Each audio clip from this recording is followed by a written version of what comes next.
Good morning, everybody. Today we are going to talk about pillar-2A1, which has fiscal policy, budget, and economic survey. So first of all, we would be talking about the budget, and this word is not given in Constitution.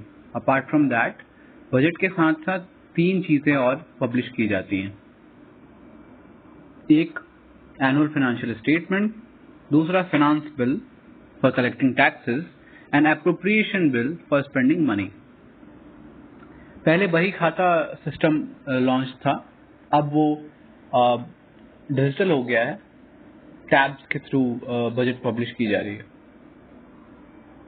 दो तरीके की policies होती हैं, RBI की monetary policy और finance ministry की fiscal policy, that is government की fiscal policy. अब आरबीआई की मॉनेटरी पॉलिसीज में क्या क्या हैं? CRR, SLR, R, that is repo rate, reverse repo rate, OMOs, quantitative and qualitative tools. Rather, finance ministry में क्या क्या है? Taxation, subsidy, public expenditure, PPP, disinvestment and other tools.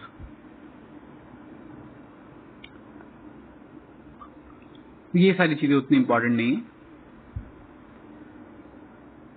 Article 110 में दिया है मनी बिल, और टैक्स रिलेटेड बिल जो होता है वो फाइनेंस बिल, वो भी मनी बिल ही होता है. आर्टिकल 109 में आरएस दैट इज राज्यसभा लगभग 14 दिनों के लिए ही बैठ सकता है उसके ऊपर. 14 दिनों तक डिले कर सकता है और केवल सजेशंस पास करता है.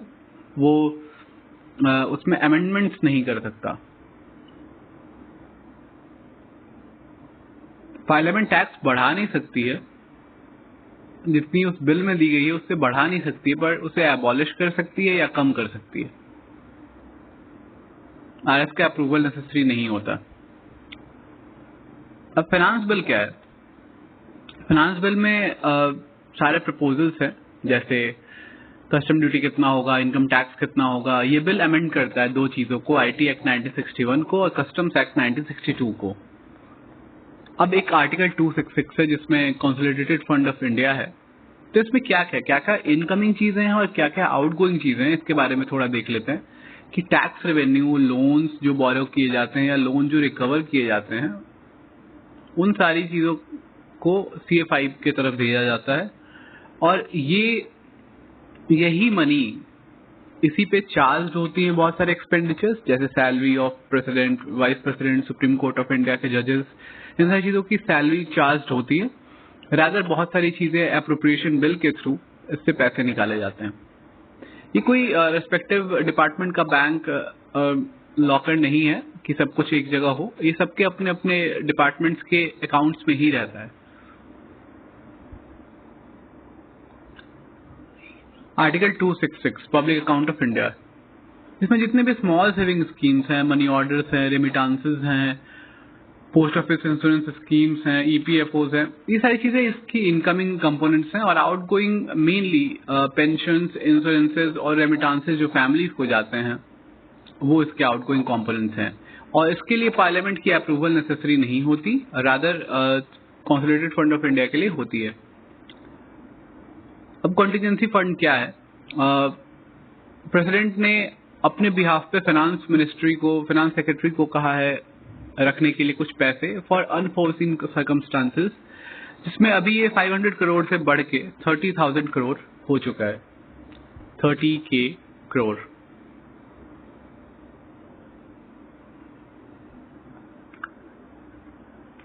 अब कुछ डोनेशन फंड्स भी होते हैं, जैसे prime minister national disaster relief fund, NDRF और ये सारी चीजें.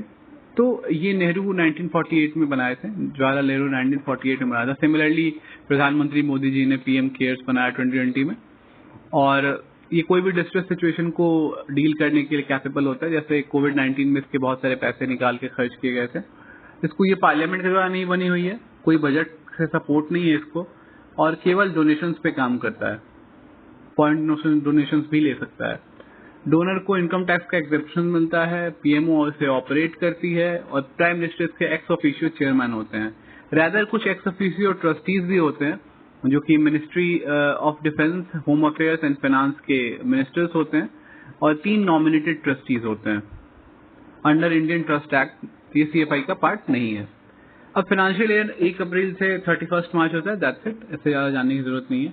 वोट ऑन अकाउंट क्या होता है कि जब पार्लियामेंट नई पार्लियामेंट नेक्स्ट पार्लियामेंट का वेट कर रही है, या पहले होता था कि 31 मार्च को अप्रोप्रिएशन बिल पास होता था, तब तक पैसे नहीं होते थे, तो उस पासिंग टाइम के लिए कुछ पैसे दिए जाते हैं CFI से निकाल के बाई अप्रोप्रिएशन एक्ट।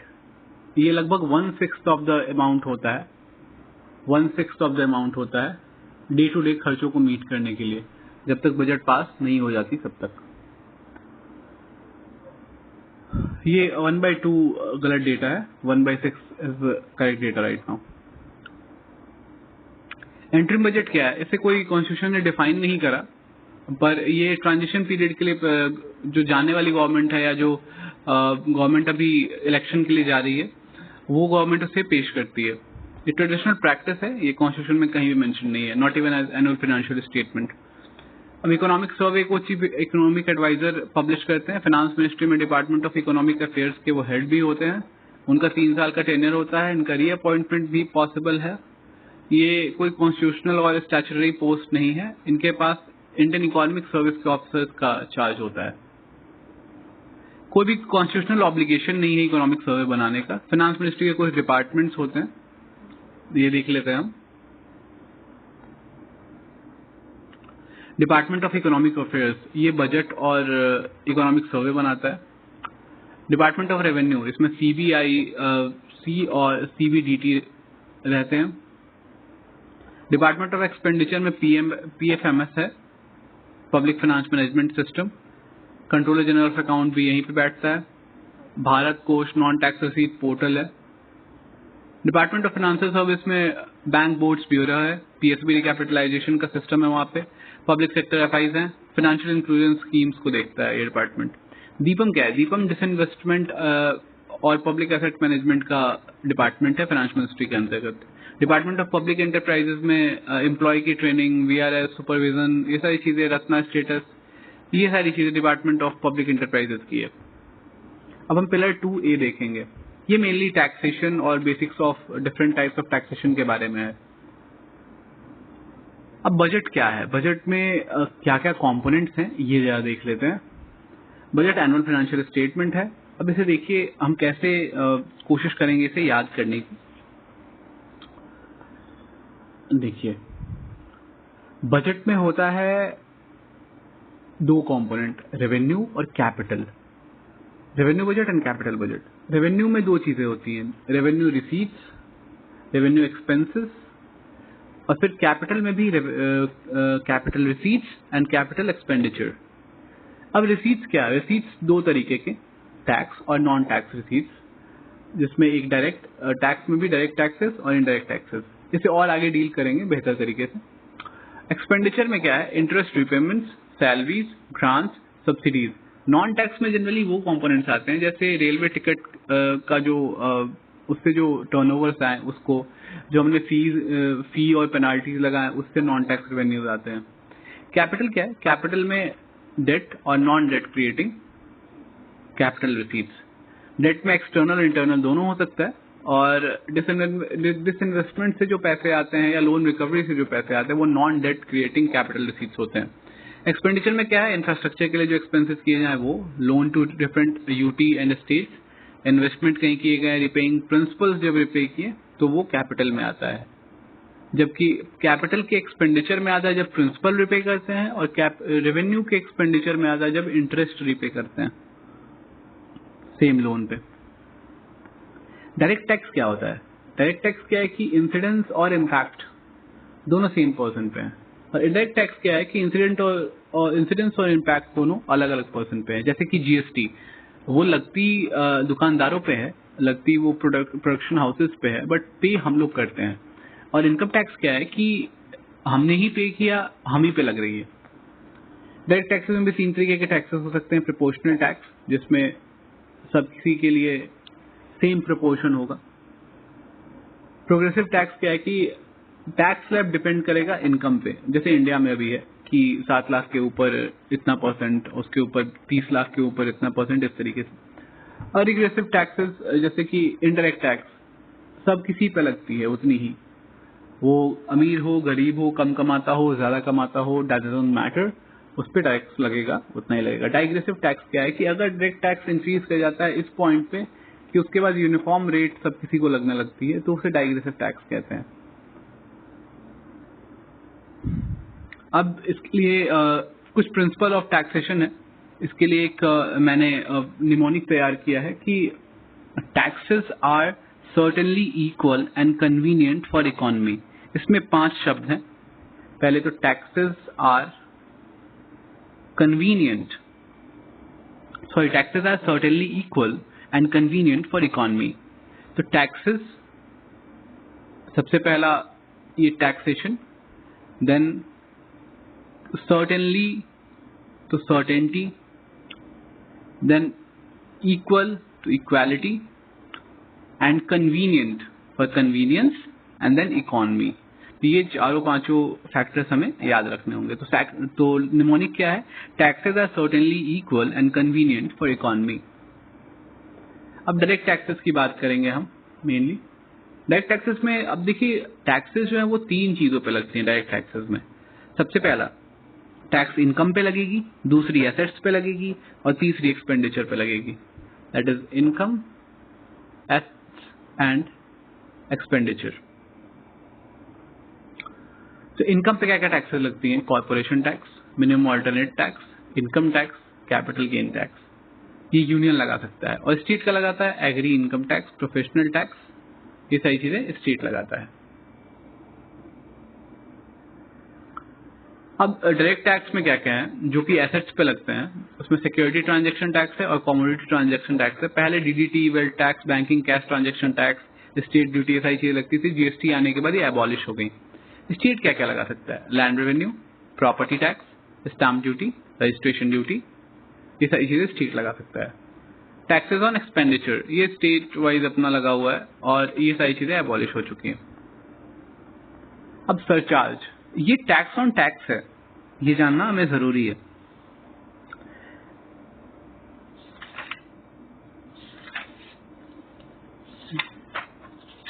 इसके अलावा कुछ चीजें हमें देखनी होंगी, जैसे नॉन टैक्स रेवेन्यू की थोड़ी सी बात कर लेता हूँ, बिकॉज वहां पे मैंने जल्दीबाजी में मिस करी थी। तो नॉन टैक्स में क्या क्या? इंटरेस्ट रिसीट्स जो लोन में मिलते हैं, डिविडेंड एंड प्रॉफिट जो हमें पीएसयू से मिलते हैं, फी और अदर रिसीट्स जो हम गवर्नमेंट से हमें मिलता है, grants in aid from multilateral banks, ये भी नॉन टैक्स रेवेन्यू में आता है। सरचार्ज क्या है? टैक्स ऑन टैक्स है। I mean surcharge is a form of tax levied on and above the base tax liability. इसमें क्या है कि इसकी कोई स्पेसिफिक ऑब्जेक्टिव नहीं होती, रादर जो सेस होता है उसका ऑब्जेक्टिव मेंशन्ड है। अब लगभग 10% सोशल वेलफेयर सरचार्ज लगती है, जिसकी एकमात्र वो है जिसकी स्पेसिफिक ऑब्जेक्टिव मेंशन्ड है। ये सीएफआई तक जाता है और स्टेट से शेयर नहीं होता। अब सेस जो है वो पब्लिक अकाउंट्स में जाता है, इसका ऑब्जेक्टिव मेंशन्ड है। ये इसका कुछ कैलकुलेशन का मेथड है, ये भी स्टेट से शेयर नहीं होता। कॉर्पोरेशन टैक्स और net profit of company under IT act 1961। तो पहले क्या था कि 25%, 30% और 40% की स्लैब थी, बट अब क्या है 2019 के बजट के बाद जो एग्जिस्टिंग इंडियन कंपनीज है उसके लिए मिनिमम 22% है। न्यू इंडियन मैन्युफैक्चरिंग कंपनी आती है उसके लिए 15% है, जो कि 2019 के बाद रजिस्टर हुई है। फॉरेन कंपनी के लिए 40% है। जीरो प्रॉफिट कंपनी के लिए मिनिमम ऑल्टरनेट टैक्स 15% है। अब गूगल के ऊपर कॉर्पोरेशन टैक्स नहीं लगता था बिकॉज वो बहुत सारे टैक्स इवेडिंग मेजर्स करता है। दैट्स वाई हम लोगों ने इक्वलाइजेशन लेवाई लगाई और फिनांस एक्ट 2016 के बाद लगभग 6% ऑफ टैक्स और 2% ऑफ इक्वलाइजेशन लेवी लगाई गई कंपनीज पे बजट 2020 से। पहले 2016 में 6% लगाई गई थी डिजिटल एडवर्टाइजमेंट कंपनीज पे टैक्स, लेकिन बाद में उसे हमने कम करके 2% लगा दिया। मैट क्या है? बहुत सारे कंपनी बहुत सारे डिडक्शंस और एग्जेम्पशंस लेते थे, वो लगभग अपने सारे प्रॉफिट को अगेन एक्सपेंसेस में दिखा देते थे। इसलिए राजीव गांधी गवर्नमेंट ने मिनिमम ऑल्टरनेट टैक्स प्रपोज किया और उस समय 18% थी, बट अब वो बुक प्रॉफिट पे 15% है। डीडीटी एबॉलिश हो चुकी है, इसलिए इसको नहीं पढ़ेंगे। बाईबैक टैक्स क्या है कि जब कंपनी अपने शेयर्स को बाईबैक कहती है, बाईबैक करती है फ्रॉम इट्स शेयर होल्डर्स, तो बजट 2013 में 20% बाईबैक टैक्स था अनलिस्टेड कंपनी पे। अब ये लिस्टेड कंपनीज पे भी बजट 2019 के बाद लग गया है। कैपिटल गेन्स टैक्स क्या है कि टैक्स कैपिटल गेन मतलब जो कैपिटल हमें उस पर जो प्रॉफिट आती है उस पर टैक्स लगता है।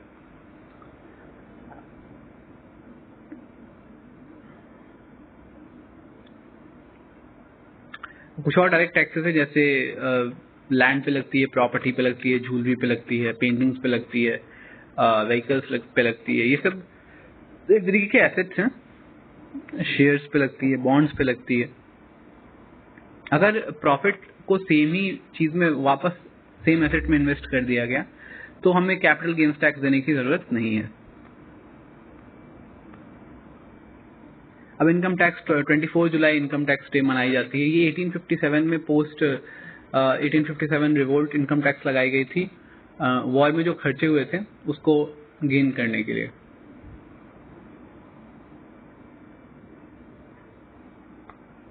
अब ये स्लैब चेंज हो चुकी है, ये नेक्स्ट वीडियो में मैं डील करूंगा, ये स्लैब अभी पढ़ने की जरूरत नहीं है। अब क्या है कि जो गवर्नमेंट की लॉस होती है टैक्सेस कलेक्ट करने में, उसे रेवेन्यू फॉरगॉन कहते हैं या फिर टैक्स एक्सपेंडिचर कहते हैं।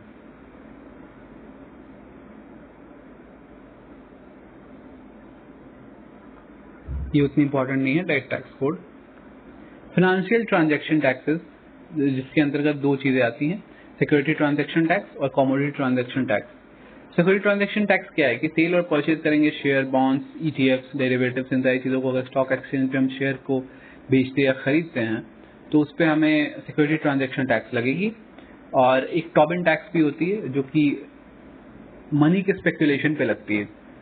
कमोडिटी ट्रांजैक्शन टैक्स क्या है कि जो नॉन एग्री कमोडिटीज हैं, अगर वो कमोडिटी एक्सचेंज पे जैसे एनसीडीईएक्स है, उस पर अगर ट्रेड हो रही है तो उस पर आपको ट्रांजैक्शन टैक्स देनी पड़ती है।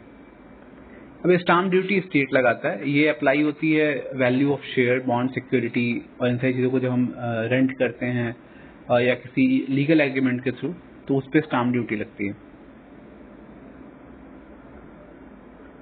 टॉबिन और रॉबिन हुड टैक्सेस की बात कर रहा था मैं, मनी स्पेकुलेशन पे लगती है।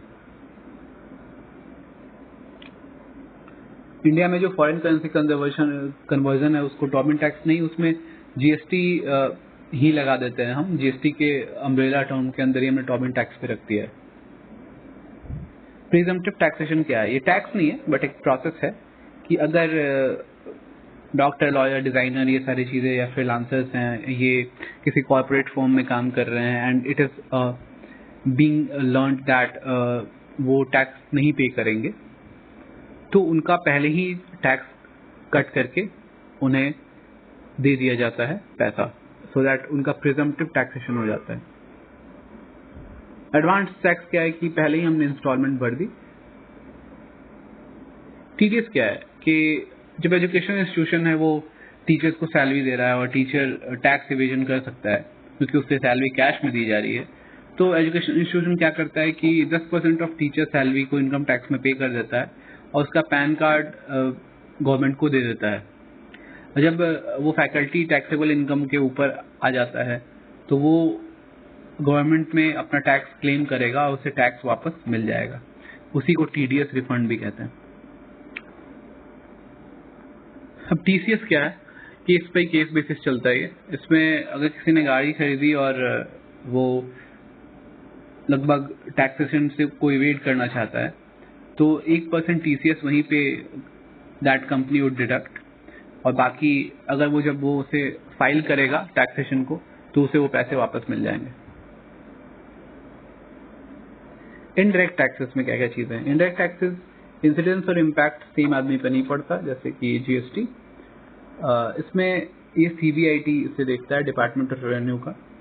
इनडायरेक्ट टैक्सेस दो तरीके के होते हैं, एड वैलोरम और specific tax per unit. Ad valorem tax क्या है कि ये वैल्यू ऑफ प्रोडक्ट पे काम करता है और कस्टम्स ड्यूटी और मैन्युफैक्चरिंग पे पर यूनिट जो प्रोडक्शन होती है उस पर टैक्स लगाई जाती है।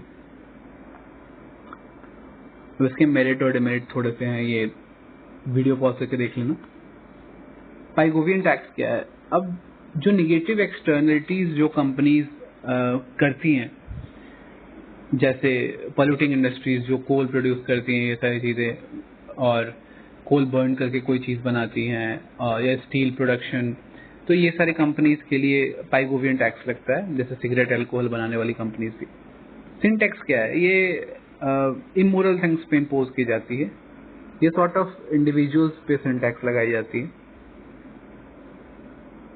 अगर वो अकेले कोई इंडिविजुअल सिगरेट खरीद रहा है तो उसके ऊपर अगर टैक्स लगती है तो वो सिन टैक्स कहलाती है। कस्टम ड्यूटी क्या है कि जब भी इंपोर्ट एक्सपोर्ट होगा तो उस पर कस्टम ड्यूटी लगाई जाएगी। हाई कस्टम ड्यूटी अगर फिनिश प्रोडक्ट पे है और low custom duty Indian made items पे है, तो वो हमें हेल्प करता है। अगर हाई कस्टम ड्यूटी हम इंपोर्टेड प्रोडक्ट पे रखेंगे तो that would little bit discourage the imports, और रैदर हम डोमेस्टिक मार्केट के उन सामानों पर निर्भर होंगे तो हमारा इकॉनमी ठीक रहेगा। और low custom duty Indian made items के एक्सपोर्ट पे होगी तो हम इजीली एक्सपोर्ट करने में काबिल रहेंगे। अब ये सेशन सरचार्ज जो है ये गोल्ड और सिल्वर पे नहीं लगता। एक्साइज अभी भी 5 हाइड्रोकार्बन्स पे लगती है। इसका कोड क्या है? PD can, PD can, that is petrol, diesel, crude, aviation, turbine fuel and natural gases. ये अभी भी एक्साइज इनके प्रोडक्शन पे लगती है, ये जीएसटी में सब्स्यूम नहीं हुए हैं। बाद में इन्हें सीजीएसटी और एसजीएसटी के अंतर्गत लाया जाएगा। तो क्या क्या चीजें इसमें? एक्साइज ड्यूटी पर लीटर जो लगी वो, उसके बाद पर लीटर रोड और इंफ्रास्ट्रक्चर लगा। इस तरीके से ऑयल प्राइसिंग डिसाइड होती है। अब जीएसटी क्या है? जीएसटी में क्या है कि इनपुट टैक्स क्रेडिट, इसमें सॉर्ट ऑफ कैशबैक है। मान लीजिए कि आपने पहले कोई कंपनी खोली और उसमें बहुत सारे कंप्यूटर्स आपने खरीदे और रैदर आपने फी कलेक्ट करा है, तो उस समय तो आपको गवर्नमेंट ने पैसे नहीं दिए, उस समय आपने बहुत सारे टैक्सेस पे किए गवर्नमेंट को, बट नाउ आप उन सारे टैक्सेस को डिडक्ट करके और प्रॉफिट शो कीजिएगा, सो दैट इन टर्न अगर आपको ये एक तरीके का इनपुट टैक्स क्रेडिट मिला हुआ है।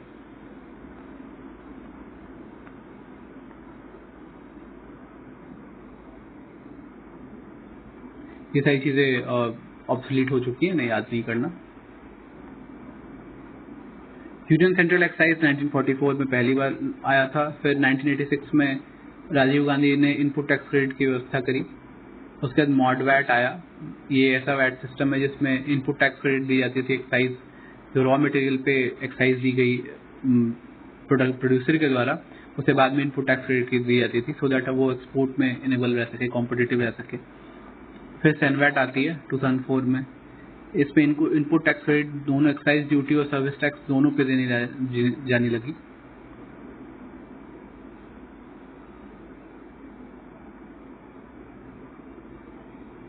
अब यहाँ पे कुछ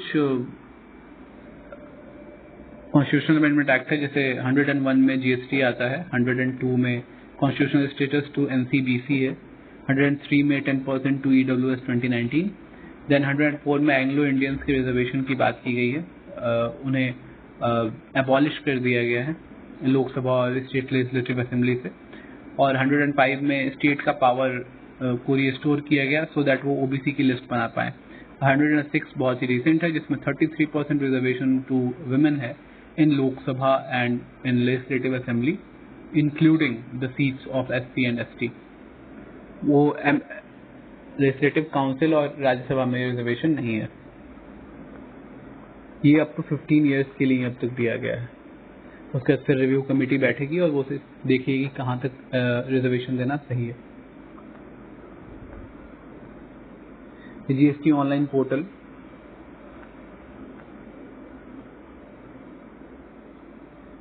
अब यूटीज पे यूटी विथ लेजिस्लेचर अपना एसजीएसटी लगाता है और विदाउट लेजिस्लेचर यूटी जीएसटी लगाता है। थोड़ी कॉन्स्टिट्यूशनल एंगल देख लेते हैं। इसमें विजय केलकर टास्क फोर्स आया था एफआरबीएम में, उसने जीएसटी रिकमेंड करी थी 2016 में 101 कॉन्स्टिट्यूशनल अमेंडमेंट एक्ट आता है जिसने बहुत सारी चीज़ों को अमेंड करा।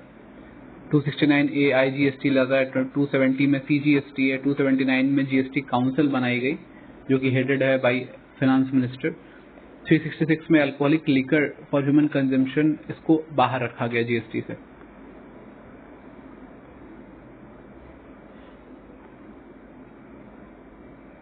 ये टैक्स डिस्ट्रीब्यूशन देख लेते हैं। यूनियन और ये सारी चीज़ें जो भी टैक्स लेवाई करेगी उसमें यूनियन को जो CGST मिलेगा,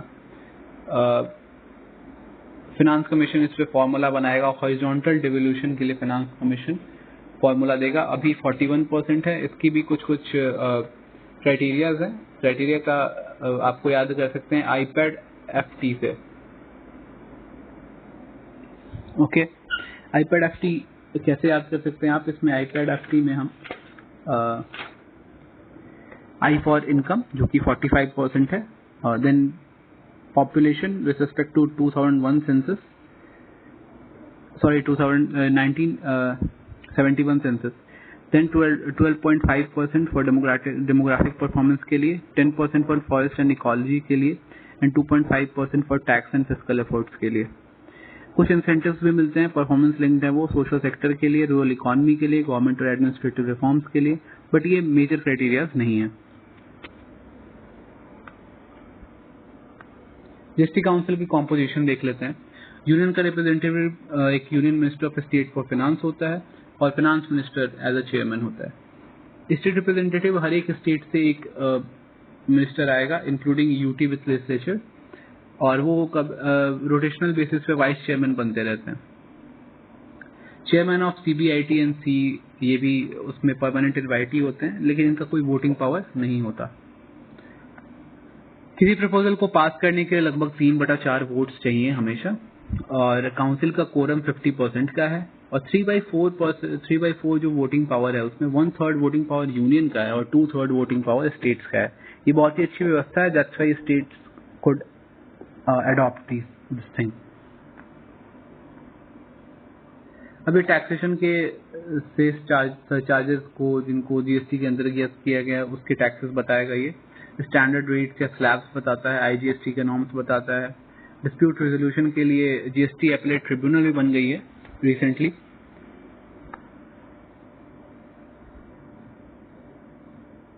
अब कुछ टैक्सेस जो सब्स्यूम हुए अंडर जीएसटी, सेंटर का इंडायरेक्ट टैक्स में कस्टम ड्यूटी अभी भी लेवाई की जाती है। सेंट्रल सेल्स टैक्स रिमूव कर दिया गया जीएसटी के रेजिम में।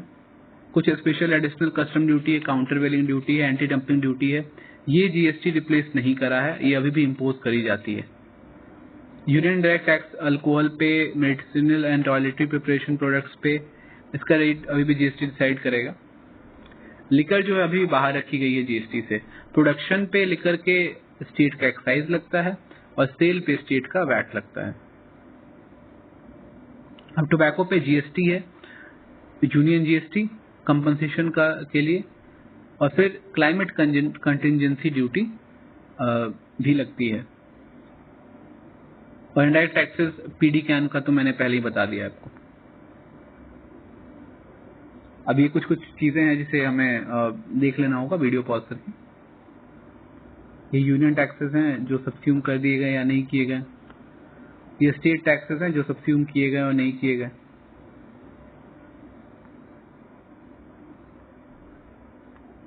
ये टैक्स रेट याद करने की जरूरत नहीं है, ये यूपीएससी जनरली पूछता नहीं है।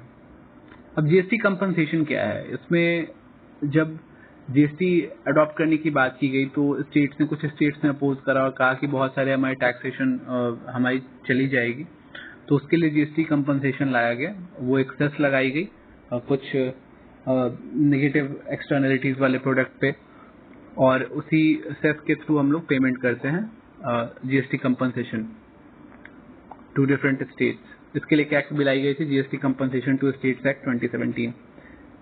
ये अभी एक्सटेंड कर दी गई है 24-25 तक।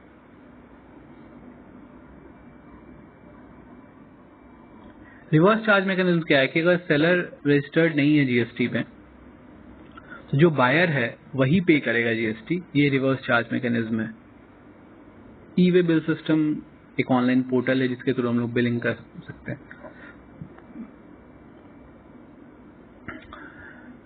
नेशनल एंटी प्रॉफिटरिंग अथॉरिटी, अब जिन्हें इनपुट टैक्स क्रेडिट मिल गया फिर भी वो पैसे कम नहीं कर रहे हैं, तो इस फेनोमेनन को एंटी प्रॉफिटरिंग कहते हैं और इसके लिए एक अथॉरिटी बनाई गई। अब